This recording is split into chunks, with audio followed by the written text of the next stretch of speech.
télévision aux informations crédibles.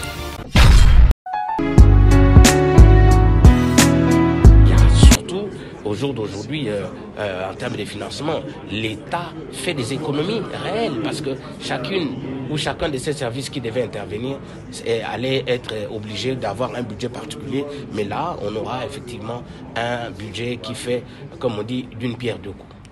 La mutualisation a plusieurs avantages. D'abord sur le plan opérationnel. Les différentes données doivent être en mesure d'être utilisées par tout le monde.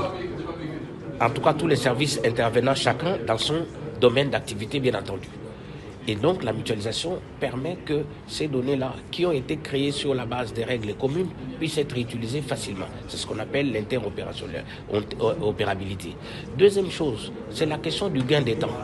Vous voyez, c'est-à-dire, au lieu que chaque service revienne pour faire la même chose, par exemple, si on doit prélever pour vous vos identités sur votre lieu de naissance, l'ONIP aura besoin de ça, la CENI aura besoin de ça, l'INES également. Mais est-ce qu'il faut que chaque service fasse le tour auprès de vous pour avoir les mêmes données?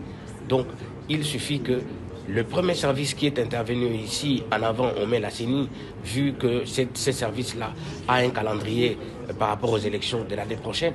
Donc, si ces services-là arrivent à avoir des données vous concernant, donc ces mêmes données sur votre nom, sur votre état civil, sur votre famille, la composition de votre famille, votre origine et consorts, ce sont les mêmes données qui vont être utilisées par les autres. Donc, on n'a pas besoin que tu fasses 3 tours, n'est-ce pas, pour donner les mêmes informations. Quand tu l'as donné une fois, en une fois, dès qu'on a bien, j'allais dire, créé ces informations, il reste tout simplement maintenant le mécanisme d'échanger avec les autres services intervenants. Donc, il y a un gain de temps, il y a un gain de moyens et il y a surtout, au jour d'aujourd'hui, le gouvernement est dans une démarche cohérente. Ça veut signifier que, à la base, nous avons des données de nos concitoyens qui vont être, n'est-ce pas, récoltées. Et ces données vont être utilisées à différents niveaux, par différents services de l'État. Nous avons la CENI pour les opérations électorales, nous avons l'ONIP pour l'identification de la population, nous avons l'INES pour les statistiques qui doivent être constituées.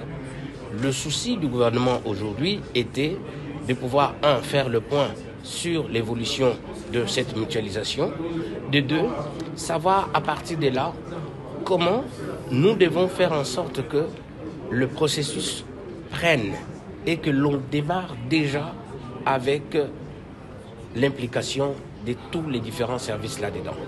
Voilà pourquoi la question du cahier des charges de la mutualisation a été mise devant, donc par son Excellence, Monsieur le Premier ministre. Pourquoi un cahier des charges commun? C'est parce que ce cahier des charges doit définir les différentes spécifications techniques des données qui doivent être enregistrées au niveau des différents services de l'État. De telle sorte que, avec un tel cahier des charges, il devra préciser également les règles d'interopérabilité, c'est-à-dire la possibilité pour ces différentes données d'être utilisées par les différents acteurs intervenants. Et donc, c'est cela qui a été aujourd'hui une très grande étape parce qu'on avance avec ces cahiers des charges. Le comité technique va commencer la semaine prochaine et donc ce comité technique devra valider ces cahiers des charges. Et à partir de là, toutes les autres étapes vont se dérouler très rapidement, notamment au niveau de la CENI, au niveau de